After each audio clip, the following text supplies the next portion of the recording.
તમારું નામ શું? મારું નામ વિરાંગ યોગેશભાઈ પંડ્યા. કયું ગામ તમારું?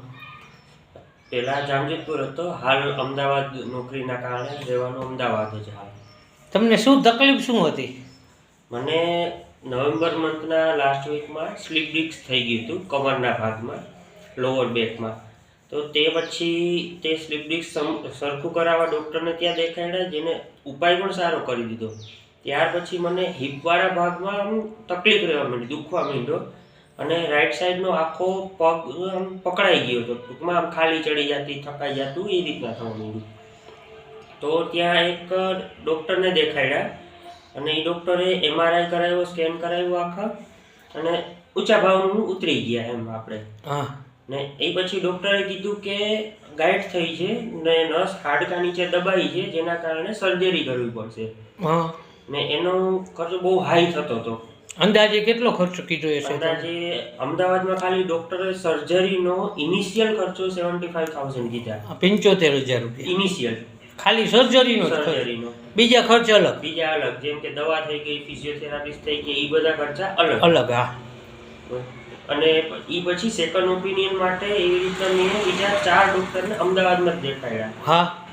તે લોકોએ બી સેમ કીધું. અમુક ડૉક્ટર જાણીતા હતા રિલેટિવ્સના, એ લોકો કે અમે અમારે નહીં લઈએ, તો એ 70,000 60,000 ઇનિશિયલ ખર્ચો. રાજકોટમાં 2-3 ફ્રેન્ડ્સ હતા, એ લોકોને દેખાડ્યા, મતલબ કોન્ટેક્ટ વાળા ડોક્ટર્સને. તો એ લોકોએ તો લાખ ઉપર કીધો સીધો ઇનિશિયલ. એ પછી દવાના, થેરપીના બધા અલગ જ. ને એ રિકવરી માટે મિનિમમ 1 મહિનો, 1.5 મહિનો, 2 મહિના. કેમ કે એક દિવસમાં હાલ તો થઈ જાય, પણ આપણે બી સમજીએ કે પોસિબલ નથી, કારણ કે કમર લોઅર બેકનો ભાગ છે. તમે અત્યાર સુધીમાં કેટલા અંદાજે ડોક્ટરને બતાવ્યું? અત્યારે ગણીએ તો આપણે 8-9 ડોક્ટર થઈ ગયા. 8-9 ડોક્ટરે તમને બધાએ સર્જરીની જ કીધું છે? કીધું, હા. સર્જરી સિવાય આનો કોઈ ઉપાય જ નહીં? ઉપાય નહીં.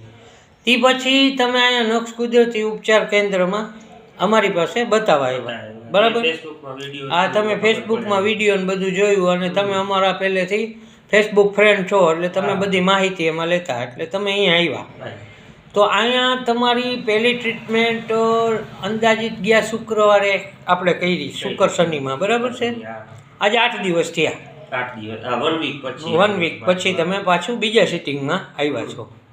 હવે તમારું પહેલું સિટિંગમાં આપણે કપિંગ થેરાપી કરી અને અગ્નિકર્મો છે, વિદ્યાગ્નિ અગ્નિકર્મો, 2 થેરાપી કરી. 2 થેરાપી કરી, અને તમને બીજે દિવસે કેટલું રિઝલ્ટ મળ્યું એમાં? ટુ બી ઓનેસ્ટ 80 to 90% આમ કે જે પગનો દુખાવો